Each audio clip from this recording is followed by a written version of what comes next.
Shepherds, grandmothers, and ice skates. Christmas stories from around the world. Today on the Classic Tales podcast.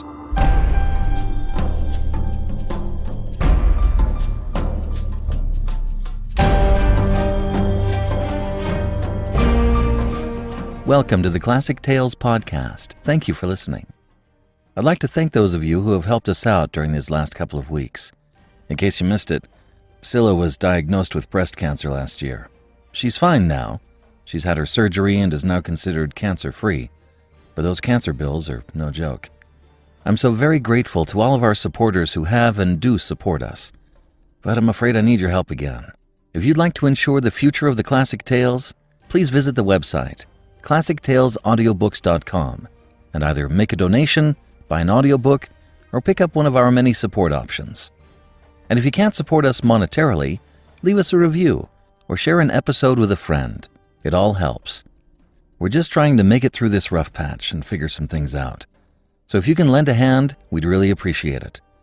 Lifetime passes are still 60% off until the end of the month.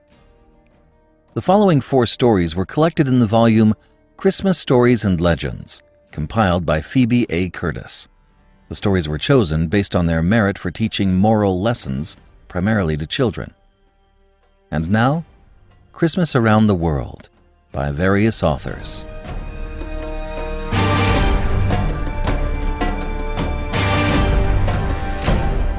Little Gretchen and the Wooden Shoe, by Elizabeth Harrison. Once upon a time, a long time ago, far away across the great ocean, in a country called Germany, there could be seen a small log hut on the edge of a great forest, whose fir trees extended for miles and miles to the north. This little house, made of heavy-hewn logs, had but one room in it. A rough pine door gave entrance to this room, and a small, square window admitted the light. At the back of the house was built an old-fashioned stone chimney, out of which in winter curled a thin, blue smoke, showing that there was not very much fire within. Small as the house was, it was large enough for 2 people who lived in it. I want to tell you a story today about these 2 people. One was an old, gray-haired woman, so old that the little children of the village, nearly half a mile away, often wondered whether she had come into the world with the huge mountains and the giant fir trees, which stood like giants back of her small hut. Her face was wrinkled all over with deep lines, which, if the children could only have read aright, would have told them of many years of cheerful, happy self-sacrifice, of loving, anxious watching beside sick beds, of quiet endurance of pain, of many a day of hunger and cold, and of 1,000 deeds of unselfish love for other people. But of course they could not read this strange handwriting. They only knew that she was old and wrinkled, and that she stooped as she walked. None of them seemed to fear her, for her smile was always cheerful, and she had a kindly word for each of them if they chanced to meet her on her way to and from the village. With this old woman lived a very little girl. So bright and happy was she that the travelers who passed by in the lonesome little house on the edge of the forest often thought of a sunbeam as they saw her. These 2 people were known in the village as Granny Goodyear and Little Gretchen. The winter had come, and the frost had snapped off many of the smaller branches of the pine trees in the forest. Gretchen and her granny were up by daybreak each morning. After their simple breakfast of oatmeal, Gretchen would run to the little closet and fetch Granny's old woolen shawl, which seemed almost as old as Granny herself. Gretchen always claimed the right to put the shawl over Granny's head, even though she had to climb onto the wooden bench to do it. After carefully pinning it under Granny's chin, she gave her a goodbye kiss, and Granny started out for her morning's work in the forest. This work was nothing more nor less than the gathering up of the twigs and branches which the autumn winds and winter frosts had thrown upon the ground. These were carefully gathered into a large bundle, which Granny tied together with a strong linen band. She then managed to lift the bundle to her shoulder and trudged off to the village with it. Here, she sold the faggots for kindling wood to the people of the village. Sometimes she would get only a few pence each day, and sometimes a dozen or more. But on this money, little Gretchen and she managed to live. They had their home, and the forest kindly furnished wood for the fire which kept them warm in winter. In the summertime, Granny had a little garden in the back of the house, where she raised, with little Gretchen's help, a few potatoes and turnips and onions. These she carefully stored away for winter use. To this meager supply, the pennies, gained by selling the twigs from the forest, added the oatmeal for Gretchen and a little black coffee for Granny. Meat was a thing they never thought of having. It cost too much money. Still, Granny and Gretchen were very happy, because they loved each other dearly. Sometimes Gretchen would be left alone all day long in the hut, because Granny would have some work to do in the village after selling her bundle of sticks and twigs. It was during these long days that little Gretchen had taught herself to sing the song which the wind sang to the pine branches. In the summertime, she learned the chirp and twitter of the birds, until her voice might almost be mistaken for a bird's voice. She learned to dance as the swaying shadows did, and even to talk to the stars, which shone through the little square window when Granny came home late or too tired to talk.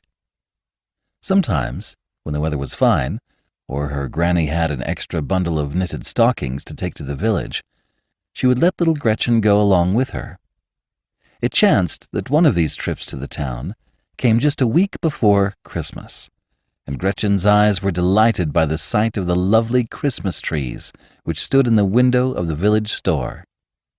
It seemed to her that she would never tire of looking at the knit dolls, the woolly lambs, the little wooden shops with their queer painted men and women in them, and all the other fine things.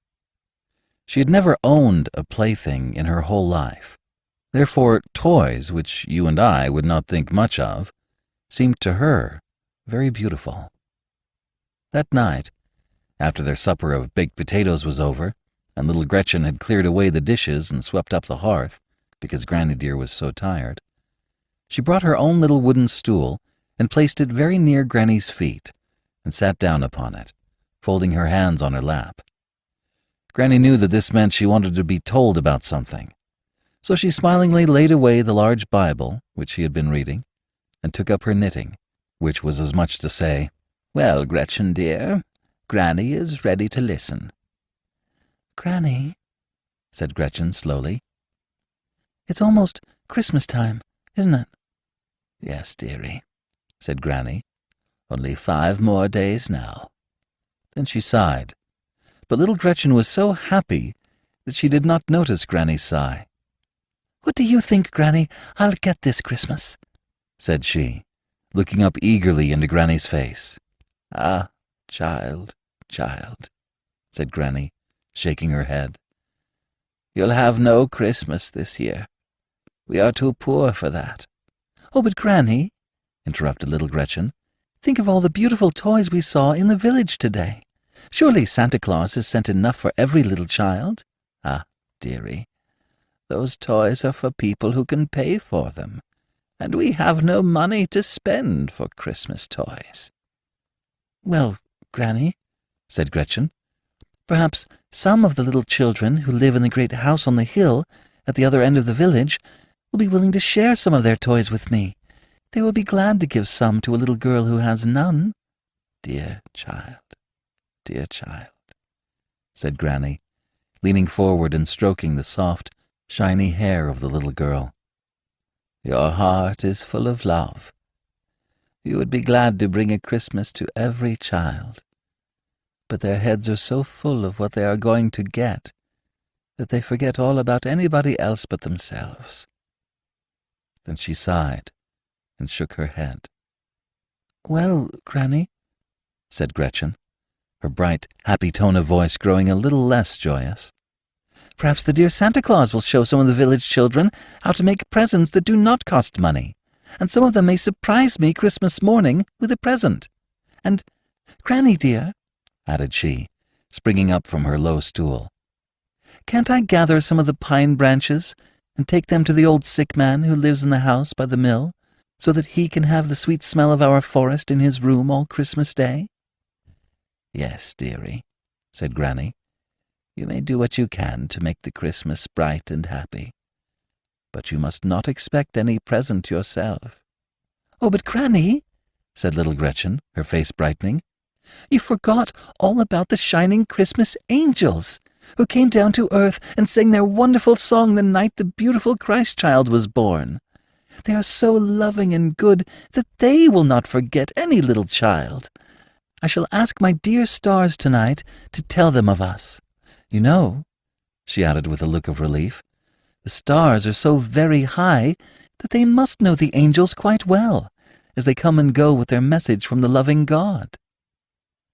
Granny sighed, as she half whispered, "Poor child, poor child." But Gretchen threw her arm around Granny's neck and gave her a hearty kiss, saying as she did so, "Oh, Granny, Granny, you don't talk to the stars often enough, else you would not be sad at Christmas time." Then she danced all around the room, whirling her little skirts about to show Granny how the wind had made the snow dance that day. She looked so droll and funny that Granny forgot her cares and worries, and laughed with little Gretchen over her new snow dance. The days passed on, and the morning before Christmas Eve came. Gretchen, having tidied up the little room, for Granny had taught her to be a careful little housewife, was off to the forest, singing a bird-like song, almost as happy and free as the birds themselves. She was very busy that day, preparing a surprise for Granny. First, however, she gathered the most beautiful of the fir branches within her reach to take the next morning to the old sick man who lived by the mill. The day was all too short for the happy little girl. When Granny came trudging wearily home that night, she found the frame of the doorway covered with green pine branches. "It is to welcome you, Granny! It is to welcome you!" cried Gretchen. "Our dear old home wanted to give you a Christmas welcome. Don't you see, the branches of the evergreen make it look as if it were smiling all over, and it is trying to say, 'A happy Christmas to you, Granny.'" Granny laughed and kissed the little girl as they opened the door and went in together. Here was a new surprise for Granny. The 4 posts of the wooden bed, which stood in one corner of the room, had been trimmed by the busy little fingers, with smaller and more flexible branches of the pine trees. A small bouquet of red mountain ash berries stood at each side of the fireplace, and these, together with the trimmed posts of the bed, gave the plain old room quite a festive look. Gretchen laughed and clapped her hands and danced about until the house seemed full of music to poor, tired Granny, whose heart had been sad as she turned toward their home that night, thinking of the disappointment that must come to loving little Gretchen the next morning. After supper was over, little Gretchen drew her stool up to Granny's side, and laying her soft little hands on Granny's knee, asked to be told once again the story of the coming of the Christ child, how the night that he was born the beautiful angels had sung their wonderful song, and how the whole sky had become bright with a strange and glorious light never seen by the people of earth before. Gretchen had heard the story many, many times before, but she never grew tired of it, and now that Christmas Eve had come again, the happy little child wanted to hear it once more. When Granny had finished telling it, the two sat quiet and silent for a little while, thinking it over. Then Granny rose and said that it was time for her to go to bed. She slowly took off her heavy wooden shoes, such as are worn in that country, and placed them beside the hearth. Gretchen looked thoughtfully at them for a minute or two, and then she said, "Granny, don't you think that somebody in all this wide world will think of us tonight?" "Nay, Gretchen, I do not think anyone will." "Well then, Granny," said Gretchen, "the Christmas angels will, I know. So I am going to take one of your wooden shoes and put it on the window-sill outside, so that they may see it as they pass by. I am sure the stars will tell the Christmas angels where the shoe is." "Ah, you foolish, foolish child," said Granny. "You are only getting ready for a disappointment. Tomorrow morning there will be nothing whatever in the shoe. I can tell you that now." But little Gretchen would not listen. She only shook her head and cried out, "Oh, Granny, you do not talk enough to the stars." With this, she seized the shoe, and opening the door, hurried out to place it on the window-sill. It was very dark without, and something soft and cold seemed to gently kiss her hair and face. Gretchen knew by this that it was snowing, and she looked up to the sky, anxious to see if the stars were in sight. But a strong wind was tumbling the dark, heavy snow clouds about, and had shut away all else. "Never mind," said Gretchen softly to herself. "The stars are up there, even if I can't see them, and the Christmas angels do not mind snowstorms." Just then, a rough wind went sweeping by the little girl, whispering something to her which she could not understand, and then made a sudden rush up to the snow clouds and parted them, so that the deep, mysterious sky appeared beyond, and shining down out of the midst of it was Gretchen's favorite star. "Ah, little star," said the child, laughing aloud. "I knew you were there, though I could not see you. Will you whisper to the Christmas angels as they come by that little Gretchen wants so very much to have a Christmas gift tomorrow morning, if they have one to spare, and that she has put one of Granny's shoes upon the open window-sill for it?" A moment more, and the little girl, standing on tiptoe, had reached the window-sill and placed the shoe upon it, and was back again in the house beside Granny and the warm fire. The two went quietly to bed, and that night, as little Gretchen knelt to pray to the Heavenly Father, she thanked Him for having sent the Christ-child into the world to teach all mankind to be loving and unselfish. And in a few minutes she was sleeping, dreaming of the Christmas angels. The next morning, very early, even before the sun was up, little Gretchen was awakened by the sound of sweet music coming from the village. She listened for a moment, and then she knew that the choir boys were singing the Christmas carols in the open air of the village street. She sprang up out of bed and began to dress herself as quickly as possible, singing as she dressed. While Granny was slowly putting on her clothes, little Gretchen, having finished dressing herself, unfastened the door and hurried out to see what the Christmas angels had left in the old wooden shoe. The white snow covered everything, trees, stumps, roads, and pastures, until the whole world looked like fairyland. Gretchen climbed up on a large stone which was beneath the window, and carefully lifted down the wooden shoe. The snow tumbled off of it in a shower over the little girl's hands, but she did not heed that. She ran hurriedly back into the house, putting her hand into the toe of the shoe as she ran. "Oh, Granny, Granny!" she exclaimed. "You did not believe the Christmas angels would think about us, but see, they have! Here is a dear little bird nestled down in the toe of your shoe. Oh, isn't he beautiful?" Granny came forward and looked at what the child was holding lovingly in her hand. There, she saw a tiny chickadee, whose wing was evidently broken by the rough and boisterous winds of the night before, and who had taken shelter in the safe, dry toe of the old wooden shoe. She gently took the little bird out of Gretchen's hands, and skillfully bound his broken wing to his side, so that he need not hurt himself trying to fly with it. Then she showed Gretchen how to make a nice warm nest for the little stranger, close beside the fire, and when their breakfast was ready, she let Gretchen feed the little bird with a few moist crumbs. Later in the day, Gretchen carried the fresh green boughs to the old sick man by the mill, and on her way home stopped to enjoy the Christmas toys of some other children that she knew, never once wishing they were hers. When she reached home, she found that the little bird had gone to sleep. Soon, however, he opened his eyes and stretched up his head, saying, just as plain as a bird can say, "Now, my new friends, I want you to give me something more to eat." Gretchen gladly fed him again, and then, Holding him in her lap, she softly and gently stroked his gray feathers, until the little creature seemed to lose all fear of her. That evening, Granny taught her a Christmas hymn and told her another beautiful Christmas story. Then Gretchen made up a funny story to tell the birdie. He winked his eyes and turned his head from side to side in such a droll fashion that Gretchen laughed until the tears came. As Granny and she got ready for bed that night, Gretchen put her arms softly around Granny's neck and whispered, "What a beautiful Christmas we have had today, Granny.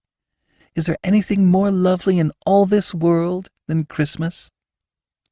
"Nay, child, nay," said Granny, "not to such loving hearts as yours."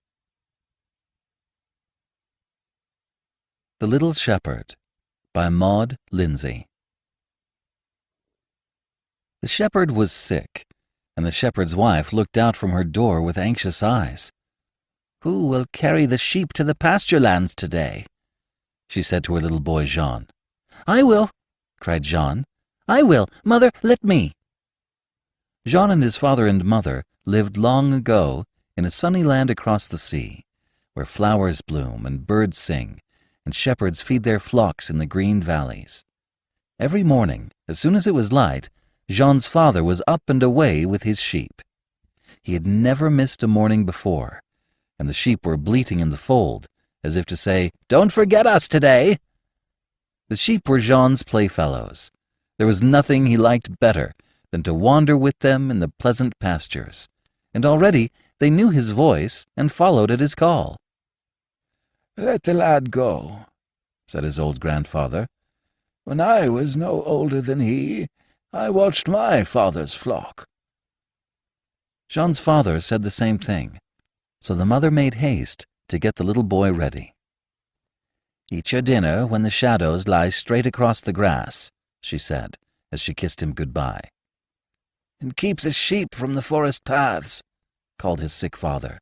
"And watch, for it is when the shepherd is not watching that the wolf comes to the flock," said the old grandfather. "Never fear," said little Jean. "The wolf shall not have any of my white lambs."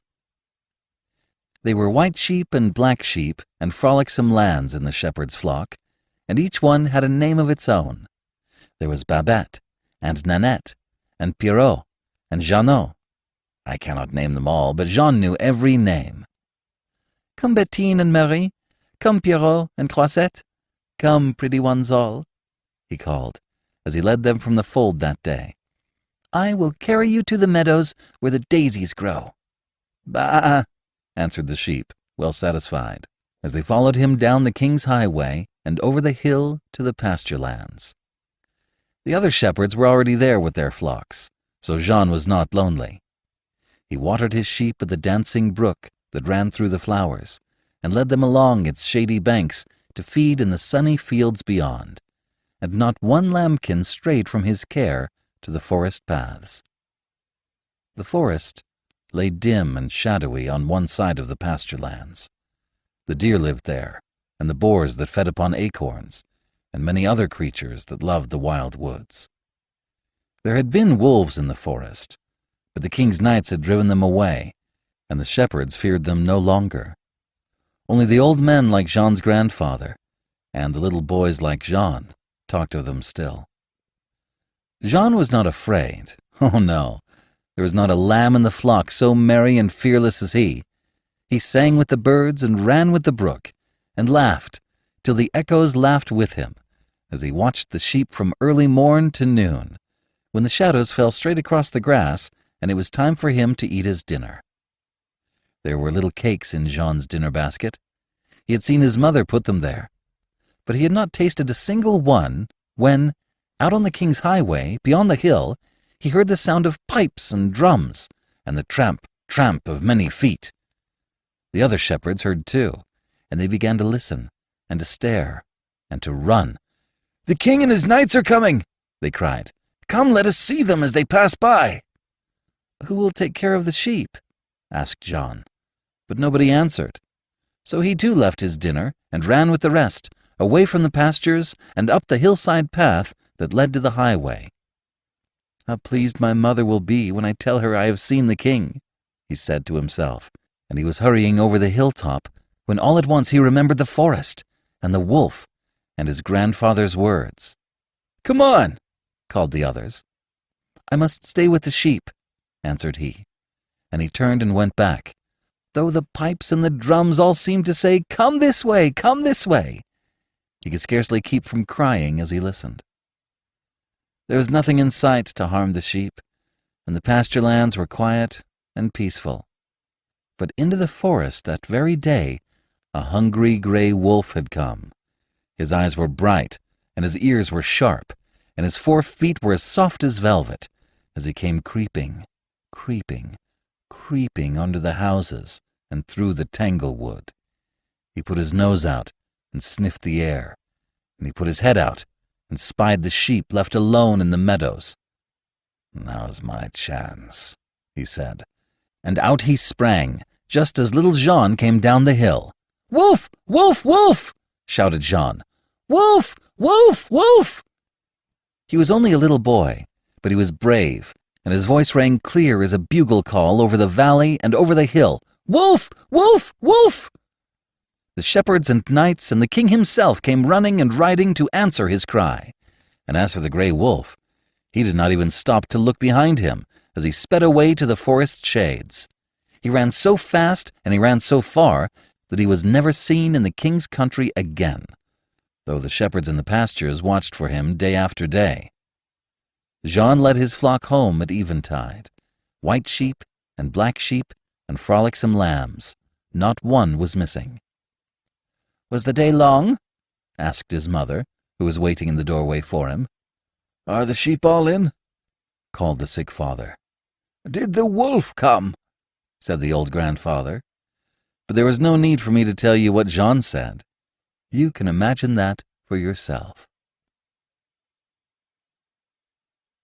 Babushka, Russian legend. It was the night the dear Christ child came to Bethlehem. In a country far away from him, an old, old woman named Babushka sat in her snug little house by her warm fire.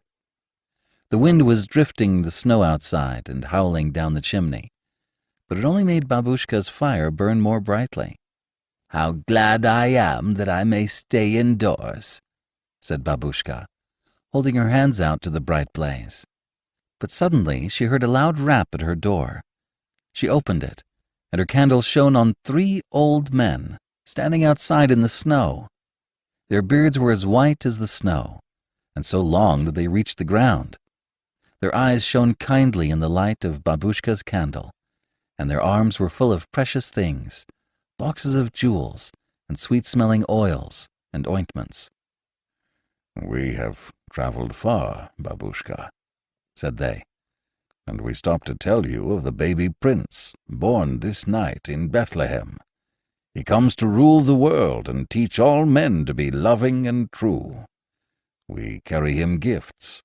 Come with us, Babushka."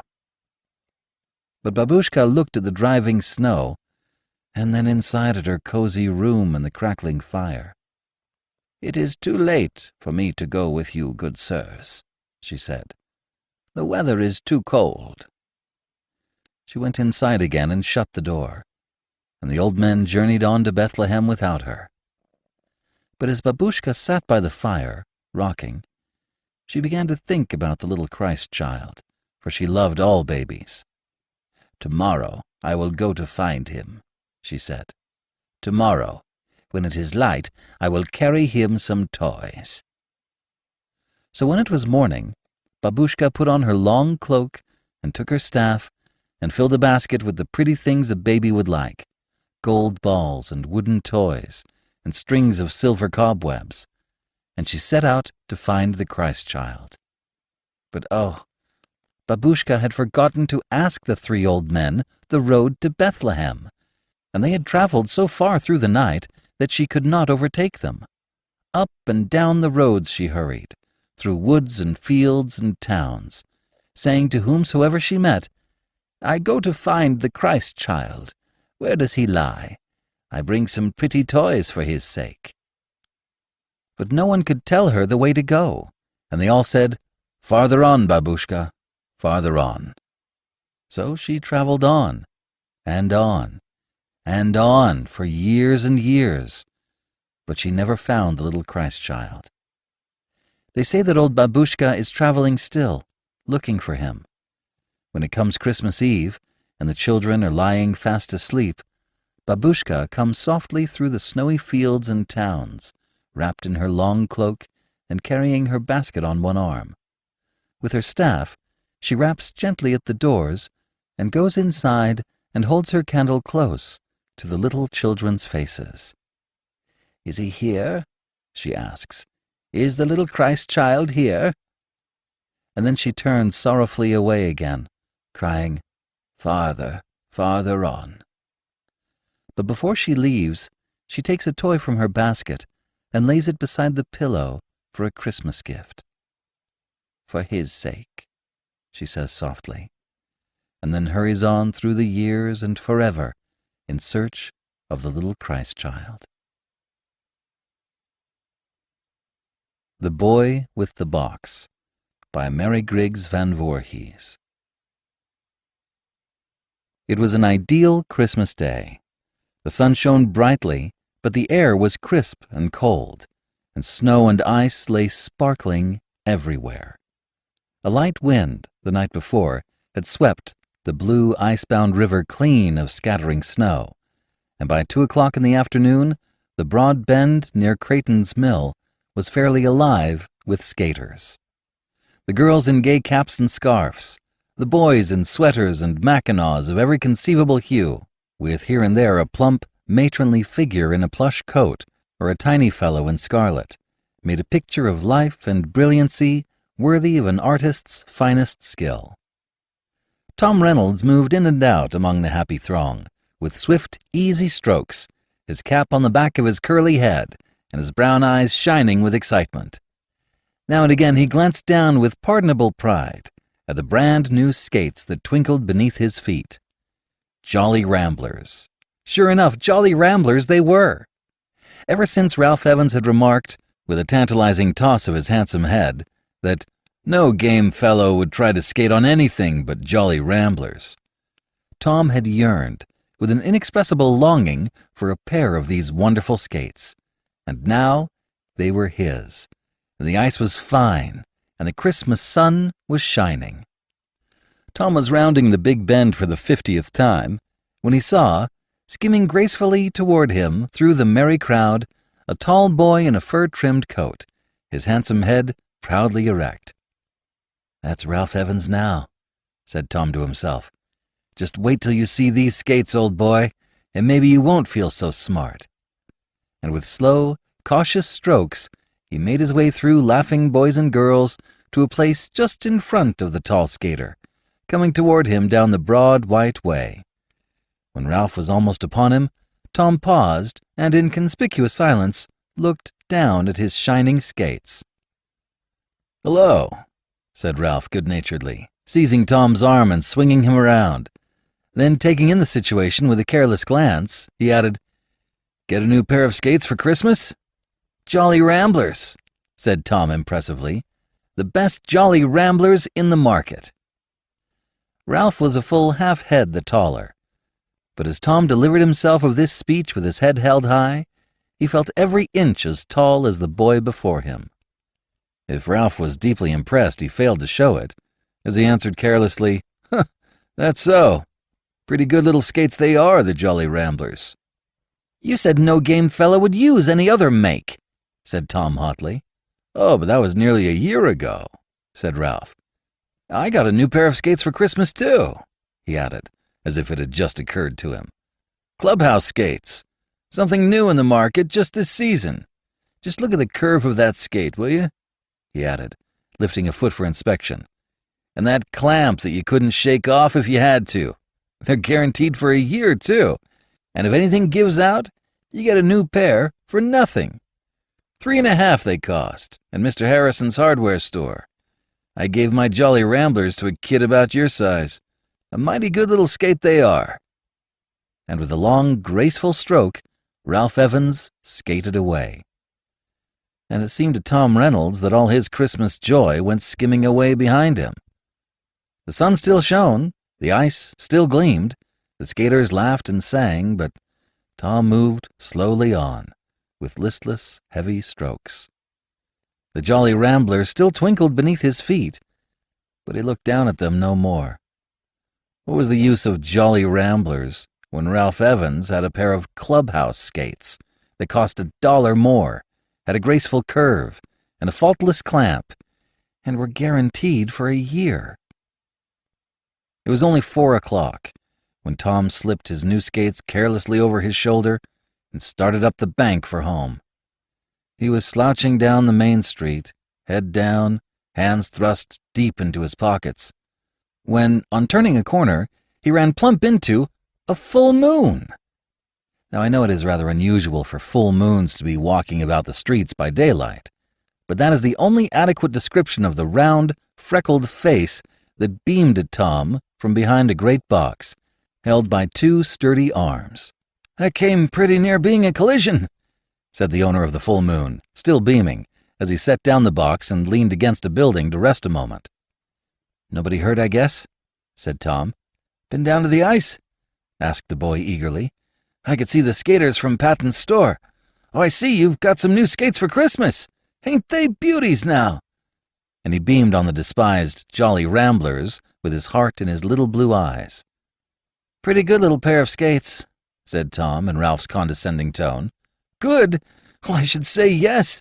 And Christmas ice just made a purpose." In spite of his ill humor, Tom could not help responding to the warm interest of the shabby boy at his side. He knew him to be Harvey McInnes, the son of a poor Irish widow, who worked at Patton's department store out of school hours. Looking at the great box with an awakening interest, he remarked kindly, "What you been doing with yourself on Christmas Day?" "Want to know, sure enough?" said Harvey mysteriously, his round face beaming more brightly than ever. "Well, I've been doing the Santa Claus act down at Patton's store. About a week ago," he went on, leaning back easily against the tall building and thrusting his hands down deep into the well-worn pockets. "About a week ago, as I was cleaning out the storeroom, I came on 3 big boxes with broken dolls in 'em. Beauties they were, I can tell you. The Lady Jane in a blue silk dress, the Lady Clarabelle in pink, and the Lady Matilda in shimmerin' white. Nothing wrong with 'em, either only broken rubbers that put their jints out of whack and set their heads a-rollin' this way and that. They could be fixed in no time, I says to myself, and what a prize they'd be for the kids, to be sure. For Mom and me had racked our brains considerable how we'd scrape together the money for Christmas things for the girls. So I went to the boss and I asked him right out what he'd charge me for the 3 ladies just as they was. And he says, 'Jimmy,' he says, I've told him my name a dozen times, but he always calls me Jimmy. 'Jimmy,' he says, 'if you'll come down on Christmas Day and help me take down the fixin's and fix up the store for regular trade, I'll give you the dolls for nothing,' he says. So I explained to the kids that Santy'd be late to our house this year. With so many to see after, it wouldn't be strange. I went down to the store early this morning and finished my work and fixed up the ladies as good as new. Would you like to be seeing 'em now?" he added, turning to the great box with a look of pride. "Sure, I'd like to see 'em," said Tom. With careful, almost reverent touch, Harvey untied the string and opened the large box, disclosing 3 smaller boxes, one above the other. Opening the first box, he revealed a really handsome doll in a blue silk dress, with large dark eyes that opened and shut, and dark, curling locks of real hair. "This is the Lady Jane," he said, smoothing her gay frock with gentle fingers. "We're going to give her to Kitty. Kitty's hair is pretty and curly, but she hates it, 'cause it's red, and she thinks black hair is the prettiest kind in the world. Ain't it funny how all of us will be wanting what we don't have ourselves?"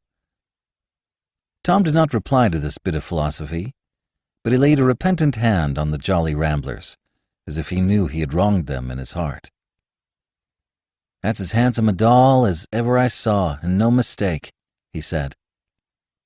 Pleased with his praise, Harvey opened the second box and disclosed the Lady Matilda, with fair golden curls and a dress of shimmerin' white.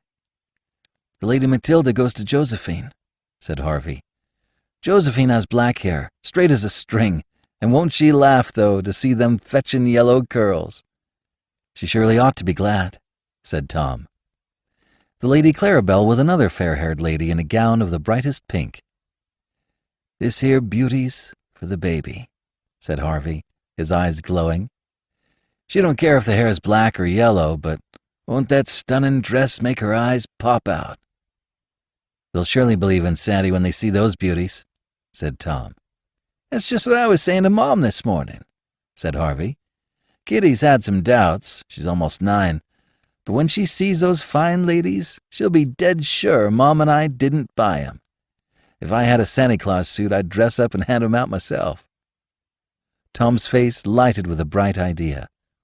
"My brother Bob's got a Santa Claus suit that he used in a show last Christmas," he said. "Say, let me dress up and play Santa for you. The girls would never guess who I was." "Wouldn't they stare, though?" said Harvey delightedly. "But do you think you'd want to take time?" he asked apologetically. "And you with a new pair of skates in the ice like this?" "Of course I want to if you'll let me," said Tom. "I'll skate down the river and meet you anywhere you say." "Out in our backyard, then. At 7 o'clock, said Harvey. "All right, I'll be there." And with head up and skates clinking, Tom hurried away. It was a flushed, excited boy who burst into the Reynolds' quiet sitting room a few minutes later, with his skates still hanging on his shoulder and his cap in his hand. "Say, Mother," he cried, "can I have Bob's Santa Claus suit this evening, please? I'm going to play Santa Claus for Harvey McGinnis." "Play Santa Claus for Harvey McGinnis? What do you mean, child?" "You know Mrs. McGinnis, Mother? That poor woman who lives in the little house by the river? Her husband got killed on the railroad last winter, you know. Well, Harvey, her boy, has fixed up some grand-looking dolls for his sisters, and he wants me to come out and play Santa tonight." And Tom launched out into a long story about Harvey and his good fortune. "He must be a splendid boy," said Mrs. Reynolds heartily, "and I am sure I shall be glad to have you go." "And another thing, Mother," said Tom, hesitating a little. "Do you think Grandma would care if I spent part of that $5 she gave me for a pair of skates for Harvey? He hasn't any skates at all, and I know he'd just love to have some." "It is generous of you to think of it," said his mother, much pleased. "And you would still have 2.5 for that little trip down to Grandma's." "But I'd like to get him some clubhouse skates," said Tom. "They're a new kind that cost $3.50. "But I thought you said the Jolly Ramblers were the best skates made." Mrs. Reynolds looked somewhat hurt as she glanced from Tom to the skates on his shoulder and back to Tom again. "They are, Mother. They're just dandies," said Tom, blushing with shame that he could ever have despised his mother's gift. "But these clubhouse skates are just the kind for Harvey. You see, Harvey's shoes are old and worn, and these clubhouse skates have clamps that you can't shake loose if you have to. Then, if anything happens to them before the year's up, you get a new pair free. And Harvey, you know, wouldn't have any money to be fixing skates."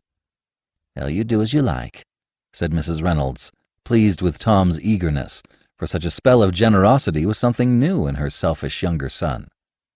"But remember, you will have to wait a while for your visit to Grandma." "All right, and thank you, Mother," said Tom. "You can buy the skates down at Harrison's, and I'm going over and ask Mr. Harrison if he won't open up the store and get a pair for me for a special time like this. I'm most sure he will." And away he flew. That evening, at 7, as the moon was rising over the eastern hills, a short, portly Santa Claus stepped out of the dry reeds by the river bank and walked, with wonderfully nimble feet, right into the McGinnis's little backyard. As he neared the small back porch, a dark figure rose to greet him, one hand held up in warning, the other holding at arm's length a bulky grain sack, full to the brim. "Here's your pack, Sandy," he whispered gleefully. "They're all waiting in the front room yonder. I'll slip in the back way, whilst you go round and give a good thump at the front door, and Mom will let you in." Trembling with eagerness, Tom tiptoed round the house, managing to slip an oblong package into the capacious depths of the big sack as he did so. Thump, thump! How his knock re-echoed in the frosty air. The door swung wide, and Mrs. McGinnis's gaunt figure stood before him. "Good evening, Santy. Come right in," she said. Tom had always thought what a homely woman Harvey's mother was when he happened to meet her at the grocery, with her thin red hair drawn severely back from her gaunt face and a black shawl over her head. But as he looked up into her big, kind face, so full of Christmas sunshine, he wondered he could ever have thought her anything but lovely. The room was small and bare, but wonderfully gay, with pine and bits of red and green crepe paper, saved from the fixins at the store. And on a large bed in the corner sat the 3 little girls, Kitty with her bright curls bobbing, Josephine with her black braids sticking straight out, and the baby with tiny blue eyes that twinkled and shone like Harvey's. The fine speech that Tom had been saying over to himself for the past 2 hours seemed to vanish into thin air before this excited little audience. But in faltering, stammering tones, which everyone was too excited to notice, he managed to say something about "Merry Christmas" and "Good children," and then proceeded to open the magic sack. "Miss Kitty McGinnis," he called in deep, gruff tones. Kitty took the box he offered with shy embarrassment, slowly drew back the lid, and gave a cry of amazement and delight. "A doll! Oh, the loveliest doll that ever was!" she cried. Then turning to her brother, she whispered as softly as excitement would permit, "Oh, Harvey, I'm afeard you paid too much." "Go on," said Harvey, his face more like a full moon than ever. "Don't you know that Santa can do whatever he wants to?" The other dolls were received with raptures, Josephine stroking the golden curls of the Lady Matilda with wondering fingers, and the baby dancing round and round, waving the pink-robed Lady Clarabelle above her head. "Mr. Harvey McGinnis," came the gruff tones of Santa Claus, and Harvey smiled over to his mother as he drew out a pair of stout cloth gloves. "Mrs. McGinnis," and that good lady smiled back as she shook out a dainty white apron with a coarse embroidery ruffle. "I reckon Santy wanted you to wear that of a Sunday afternoon," said Harvey awkwardly. "And I'll be proud to do it," said his mother. Little sacks of candy were next produced, and everyone settled down to enjoy it, thinking that the bottom of the big sack must be reached, when Santa called out in tones that trembled beneath the gruffness, "Another package for Mr. Harvey McGinnis." "For me? Why, what?" said Harvey, taking the heavy oblong bundle. Then, as the sparkling clubhouse skates met his view, his face lit up with a glory that Tom never forgot. The glory lasted but a moment. Then he turned a troubled face toward the bulky old saint. "You never ought to have done it," he said. "These must have cost a lot."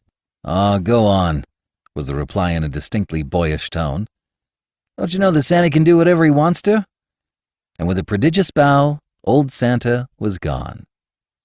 A few minutes later, a slender boy with a bundle under his arm was skating swiftly down the shining river in the moonlight. As he rounded the bend, a tall figure in a fur-trimmed coat came skimming slowly toward him, and a voice called out in Ralph Evans's condescending tones, "Well, how are the Jolly Ramblers doing tonight?" But the answer this time was clear and glad and triumphant. "The best in the world," said Tom. "And isn't this the glorious night for skating?"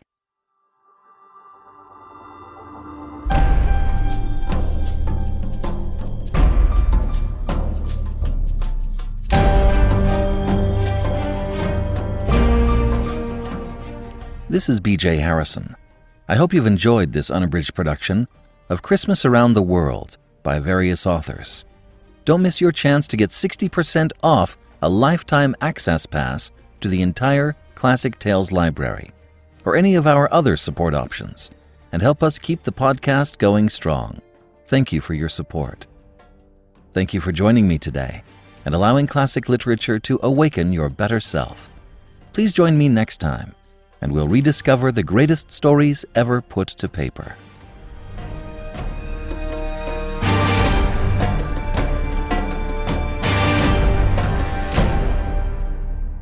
Part of the Airwave Podcasting Network.